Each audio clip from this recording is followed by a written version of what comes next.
नमस्कार। आप देख रहे हैं न्यूज जीरा और मैं आपके साथ विपिन। दिल्ली शराब घोटाले मामले में मुख्यमंत्री अरविंद केजरीवाल को हाईकोर्ट से बड़ा झटका लगा है। अदालत ने ईडी द्वारा गिरफ्तारी और हिरासत को चुनौती देने वाली उनकी याचिका खारिज कर दी है। जस्टिस स्वर्णकांता शर्मा ने फैसला सुनाते हुए कहा कि यह केंद्र सरकार और केजरीवाल के बीच का मामला नहीं है, बल्कि ईडी और उनके बीच का मामला है। उन्हें मनी लॉन्ड्रिंग के मामले में एजेंसी ने गिरफ्तार किया है। किसी को कोई विशेषाधिकार नहीं दिया जा सकता है। ईडी के पास पर्याप्त सबूत मौजूद है। जांच में पूछताछ से मुख्यमंत्री को छूट नहीं दी जा सकती है। जज कानून से बंधे हैं, राजनीति से नहीं। फैसला सुनाते हुए हाईकोर्ट ने कहा कि इस मामले में कई बयान दर्ज किए गए हैं, जैसे राघव मुंगटा और शरत रेड्डी का बयान। हाईकोर्ट ने कहा कि अप्रूवर का बयान ईडी नहीं बल्कि कोर्ट लिखता है।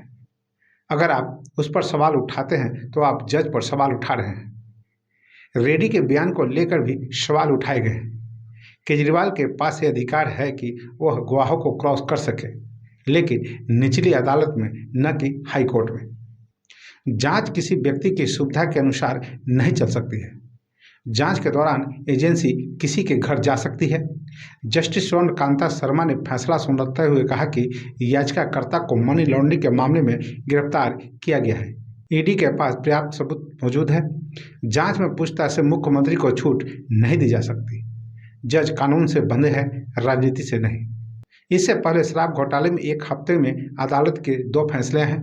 सुप्रीम कोर्ट से आपके राज्यसभा सांसद संजय सिंह को राहत मिली है और जमानत मिल गई है, जबकि बीआरएस नेता के कविता की जमानत याचिका को ट्रायल कोर्ट राज एवेन्यू कोर्ट ने खारिज कर दिया है।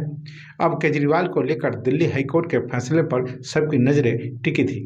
उन्हें संजय सिंह की तरह राहत मिलेगी या के कविता की तरह झटका लगेगा, ये दोपहर में साफ हो गया।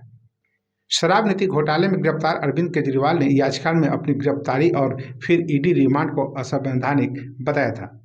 प्रवर्तन निदेशालय ने 21 मार्च को अरविंद केजरीवाल को गिरफ्तार किया था। जांच एजेंसी ने केजरीवाल को एक्साइज पॉलिसी घोटाले में जुड़े मनी लॉन्ड्रिंग मामले में सरगना बताया है। केजरीवाल पहले ईडी की हिरासत में रहे। बाद में राज एवेन्यू कोर्ट ने 1 अप्रैल को केजरीवाल को 15 दिन की न्यायिक हिरासत में तिहाड़ जेल भेज दिया था। उनकी गिरफ्तारी का आज 20वां दिन है। संजय सिंह की रिहाई के बाद आपको अब हाईकोर्ट से बड़ी उम्मीद थी।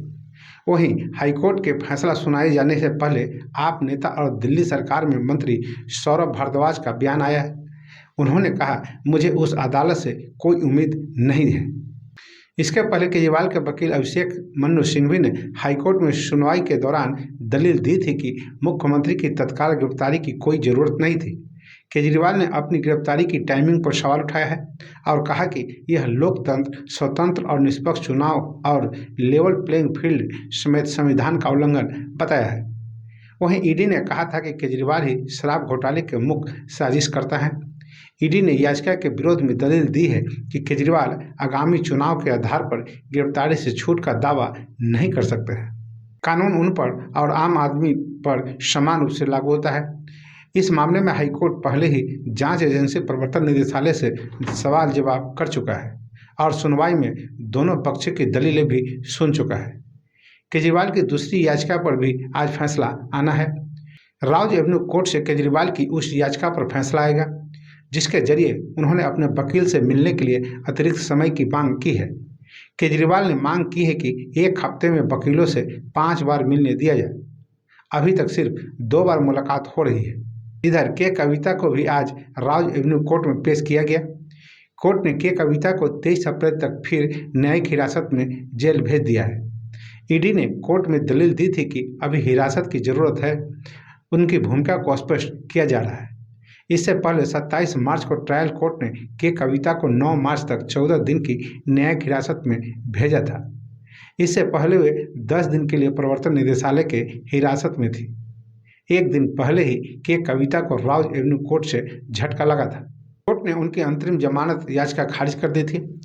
तेलंगाना के पूर्व मुख्यमंत्री के चंद्रशेखर राव की बेटी कविता ने अपने नाबालिग बेटे की स्कूल परीक्षाओं को आधार बनाकर अंतरिम जमानत मांगी थी। वहीं शराब नीति मामले में ही अब ईडी ने आपके विधायक दुर्गेश पाठक और केजरीवाल के निजी सचिव कुमार विभव कुमार पर शिकंजा कसा है। सोमवार शाम दुर्गेश पाठक से करीब 4 घंटे तक पूछताछ हुई। उसके बाद पाठक ने कहा कि जब तक जिंदा हैं अपने लोगों के लिए काम करते रहेंगे। ये लड़ाई बहुत लंबी है, इस तरह की कठिनाइयाँ आती जाती रहेगी। आपने दुर्गेश पाठक से ईडी की पूछताछ पर सवाल उठाया है। मंत्री आतिशी ने कहा कि यह चुनाव प्रचार से आपको रोकने की बीजेपी की साजिश है। बीजेपी ने पलटवार किया और कहा आप नेता खुद ही अपने नेताओं के नाम बता रहे हैं। मामला 21 और 22 का है। आरोप है कि दिल्ली सरकार ने एक्साइज पॉलिसी तैयार करने और क्रियान्वित करने में कथित भ्रष्टाचार किया है। उपराज्यपाल ने सीबीआई जांच की सिफारिश की। मनी लॉन्ड्रिंग की वजह से ईडी में ही एंट्री हुई। इस बीच दिल्ली की आप सरकार ने इस पॉलिसी को रद्द कर दिया था। तो बस अभी तक के लिए इतना ही। अगर आपने मेरा चैनल न्यूज़ इरा को फॉलो और सब्सक्राइब नहीं किया है तो अवश्य कर लें। अगर आपका कोई सुझाव हो तो कमेंट बॉक्स में ज़रूर दें। और अब हमें आज्ञा दीजिए। नमस्कार।